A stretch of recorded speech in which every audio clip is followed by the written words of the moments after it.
Bom, meninos, vamos dar continuidade às nossas aulas, né? Espero que todo mundo esteja em casa, quietinho. No vídeo anterior, dessa mesma semana, nós falamos sobre amenorrex prematuro, que era a ruptura das membranas. Hoje o vídeo nós vamos falar sobre o trabalho de parto prematuro, que é o trabalho de parto pré-termo. Vocês podem ver que as duas coisas andam muito juntas, porque a amenorrex prematura muitas vezes leva ao trabalho de parto prematuro, tá? Então, qual que é o nosso grande problema quando nós falamos sobre parto prematuro? Porque é um grande problema perinatal.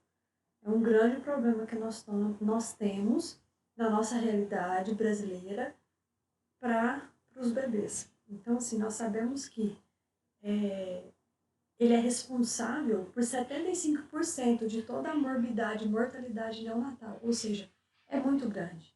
Diríamos assim que é o maior problema que nós enfrentamos é exatamente o parto prematuro.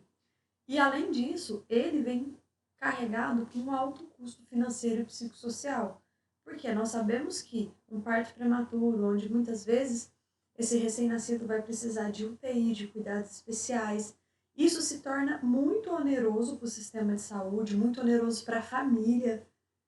Então acaba que grande parte, quase a maioria da população acaba recorrendo ao SUS. Nós sabemos que os leitos de UTIs, pelo menos a nossa realidade aqui no norte, é um número pequeno de UTIs neonatais. Então, sim, então o parto prematuro ele vem carregado com um sofrimento psicossocial, tá? Familiar, da equipe do hospital, de uma forma geral. Nós sabemos que no Brasil a incidência, ela, ela varia em torno de 6 a 15%. Lógico que isso aqui vai variar de região e dentro de um país tão grande. Só que nós não estamos fora. Quando a gente olha no mundo, a incidência mundial é em torno de 5 a 18%. Então, assim, nós no Brasil estamos na incidência, dentro da incidência mundial de parto prematuro, que é alta, né? Então, o que é parto prematuro? Parto prematuro é simplesmente um nascimento antes de 37 semanas. Bom, nasceu antes de 37 semanas é considerado um parto prematuro. É simples o conceito. Não tem o que questionar, não tem como mudar. E o que... Vamos falar um pouquinho sobre a epidemiologia. Por quê? Porque é tão difícil. Fala, então se esse é o nosso maior problema, por que a gente não resolve ele? Por quê? Porque a epidemiologia, a etiologia é multifatorial. Muitas vezes envolve raça, envolve histórias de partos prematuros, baixo nível socioeconômico, desnutrição, doença periodontal. A gente tem muitas gestantes, muitas pessoas não fazem o pré-natal odontológico e muitas vezes chegam nos hospitais com um quadro de trabalho de parto prematuro e quando vai se identificar o foco de infecção, o foco desencadeador do trabalho de parto prematuro era periodontal, ou às vezes é uma infecção urinária, ou muitas vezes teve um pré-natal inadequado, insuficiente, então não conseguiu diagnosticar possíveis causas e problemas que desencadeariam o trabalho de parto. Patologias que nós falamos anteriormente, a amenorrex é uma das principais causas de trabalho de parto prematuro. Gestação gemelar, a gente sempre brinca, fala, ai que lindo, gêmeos. Lindo não sei, a gente brinca não sei para quem, porque para a mãe não é, porque a gente sabe que uma gestação gemelar ela vem carregada de maiores intercorrências. O obstetra também não é tranquilizador, porque a gente já fala isso, é gêmeos, isso tem risco de nascer antes do tempo, vai nascer prematuro. Então nós já sabemos que a gestação múltipla, e quanto mais o número, 3, 4, maior o risco de parto prematuro. As síndromes hipertensivas e hemorrágicas, pacientes que têm incompetência ístimo-cervical, que nós sabemos que muitas vezes o colo não consegue segurar até o final da gestação, então acaba que temos que fazer cerclagem e alguns outros procedimentos.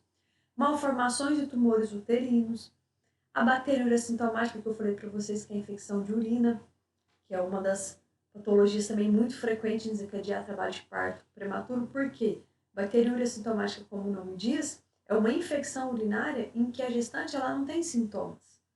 Então, como isso vai ser diagnosticado? Só durante o rastreio do pré-natal. Então, se ela não tem um pré-natal adequado, ela não vai ter diagnóstico de bacteriúria assintomática. E isso, muitas vezes, acaba levando ao trabalho de parto prematuro.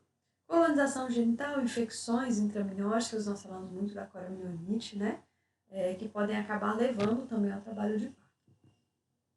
Como aconteceria essa fisiopatologia? Nós vamos falar de uma forma geral. O que é isso? São fatores, igual nós falamos, fatores infecciosos, fatores inflamatórios, que vão fazer o quê? Que vão, ou mesmo uma hemorragia tecidual, alterações endócrinas, que vão desencadear o mecanismo de parto. É como se fosse, tem algo errado no corpo, o organismo muitas vezes não define como, mas então ele decide o quê? Interromper aquela gestação na tentativa de resolver o problema. Então, assim, nós sabemos que diversas afecções, diversas alterações do nosso corpo acaba levando muitas vezes ao trabalho de parto prematuro. Como é que eu faço o diagnóstico de trabalho de parto prematuro? Nós sabemos que a paciente ela tem que estar em trabalho de parto. Então, o que é isso? Ela tem que ter mais de 3 contrações em 10 minutos. E para isso, que são contrações regulares, ela tem que apresentar uma dilatação cervical maior do que 2 centímetros ou um esvaecimento, que é o que nós chamamos de apagamento do colo, maior do que 80%. Aqui existem algumas divergências na literatura. Algumas literaturas colocam que tem que ter 3 ou mais contrações em 10 minutos, de 40 segundos, com a dilatação do colo maior do que 3 centímetros. Então, assim, vai muito de acordo com a bibliografia. Uma coisa que é importante a gente lembrar muitas vezes é o exame sequencial. Então, eu examinei minha gestante agora, ela está ali com 2 para 3 centímetros, um colo amolecido. Eu examino ela daqui 2, 3 horas e olho se vai ter uma mudança. Se eu observar que teve um aumento de dilatação, ou um aumento do apagamento do colo, significa que esse colo está em processo de mudança e que essa paciente está em trabalho de parto. Então, se isso for associado a uma idade gestacional inferior a 37 semanas, é bem preocupante. Então, acaba a gente fala, ó, às vezes a gente até interna a paciente, a gente brinca muito, a gente coloca assim, ameaça de trabalho de parto prematuro. Por quê? Você está começando a ver as alterações e você precisa intervir. Por que eu gosto muito desse diagnóstico de 1 a 2 centímetros? Por quê? Porque essa paciente em trabalho de parto prematuro chega para mim, não, então eu vou esperar ela atingir 4 a 5 centímetros para eu falar que ela está em trabalho de parto efetivo. Muitas vezes ela já vai estar em franco trabalho de parto e aí eu não vou conseguir evitar, eu não vou conseguir fazer tocólise, então eu tenho que tentar fazer esse diagnóstico o mais inicial possível. Então, quais seriam os fatores de risco? Nós já falamos alguns, que é história de parto prematuro anterior, infecção de trato genital, gestações múltiplas, fatores uterinos, sejam eles malformações, tumores, baixo nível socioeconômico por si só já é um fator de risco. E como que a gente pode fazer nesse diagnóstico? Quais os exames complementares que nós temos? Aqui o ultrassom, ele é de grande serventia. Qual o dado desse ultrassom? O comprimento do colo. Nós sabemos que muitas vezes, quando a gente tem essa suspeita de um trabalho de parto prematuro, nós acabamos por pedir um ultrassom para ver líquido, peso fetal, confirmar a idade gestacional. E um dado muito importante para a gente é a medida do colo uterino. Se esse colo uterino tiver menor do que 25 milímetros, ou seja, 2,5 centímetros, já é um sinal de alarme muito grande. Muitas vezes, nós já vamos pegar essa paciente, colocar ela de repouso, colocar ela de observação, já vamos ter um pré-natal mais criterioso. Outras coisas que nós podemos fazer são os marcadores bioquímicos. Nós podemos estar dosando fibronectina fetal, HCG, interleucina, para saber se esses marcadores vão me dar sinais de trabalho de parto prematuro. Então, qual é a minha conduta frente a um trabalho de parto prematuro? Primeiramente, nós temos que fazer o quê? A prevenção, que nós chamamos de primária. O que é isso? Se a paciente tem menos do que 34 semanas, muitas vezes, nós vamos optar por fazer a tocólise, que é a quebra, lise, da tococontração. Então, é a quebra das contrações uterinas. Se essa paciente tem mais do que 34 semanas, a conduta é individualizada. Por que a gente fala isso sempre? Porque vai depender do serviço onde você está. No serviço onde eu trabalho, nós não temos suporte para receber nenhum tipo de prematuro, serviço de baixo risco.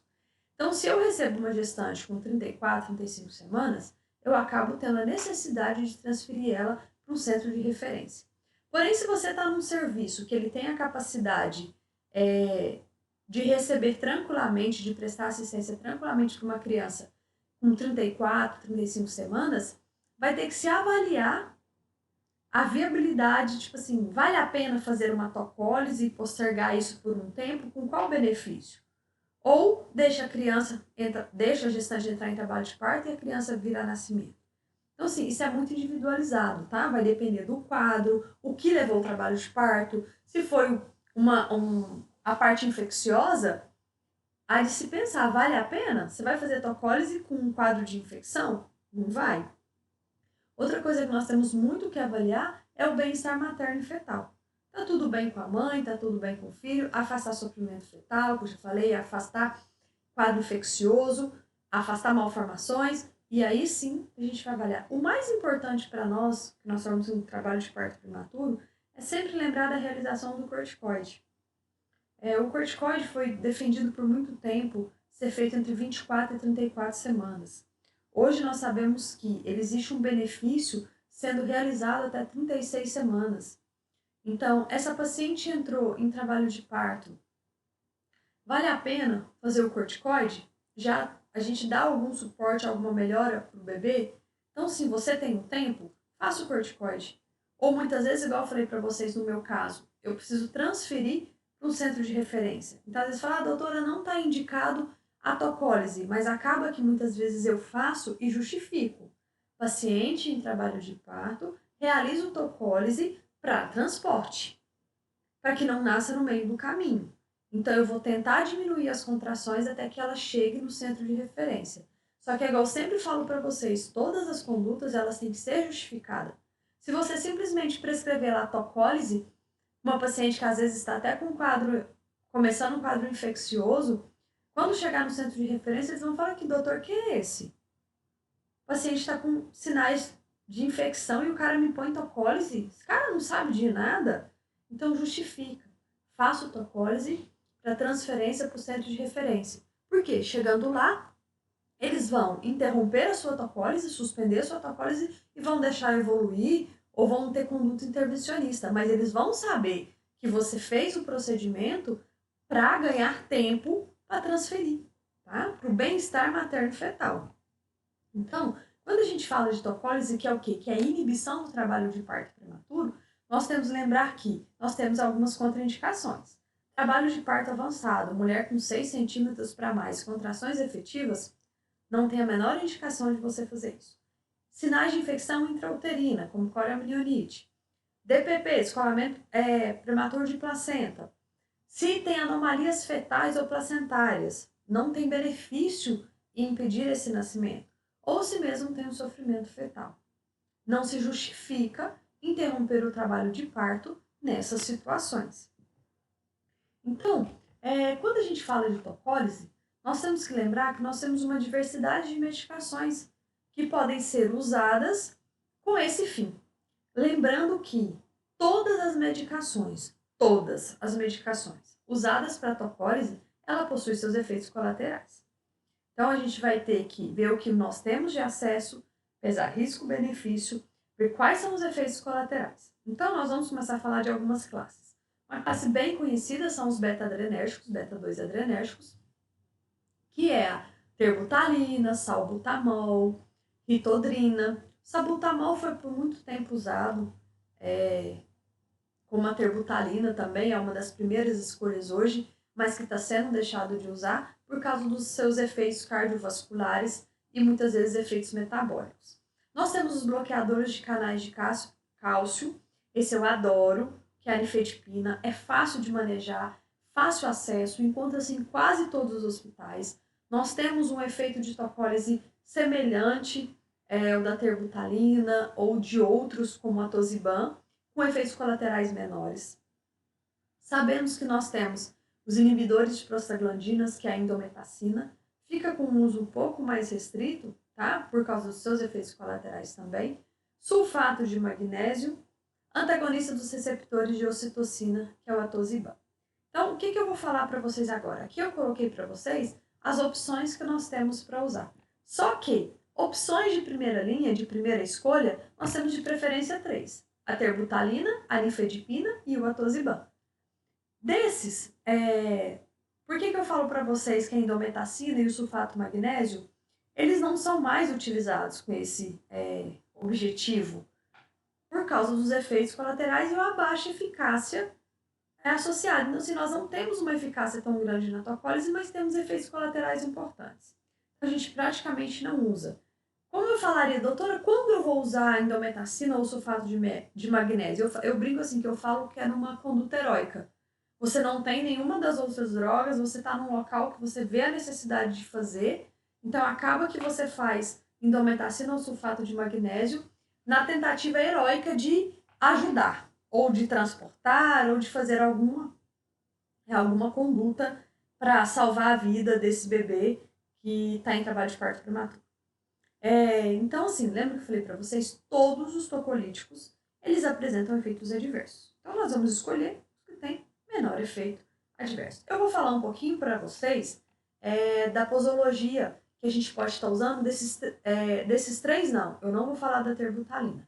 É super complicadinho a forma de aplicar ela, a diluição.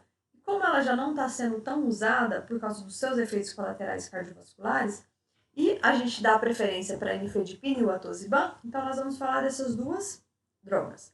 A que eu mais gosto, que é a nifedipina, inibidor do canal de cálcio, fácil acesso. Como que nós vamos fazer? Nós vamos fazer primeiro uma dose de ataque, que consiste em um comprimido de 10 mg via oral, de 20 em 20 minutos, podendo tomar 3 comprimidos, ou seja, em 1 hora você deu 3 cápsulas. Após isso, nós vamos fazer a dose de manutenção, que é 20 mg de 8 em 8 horas, durante 48 horas.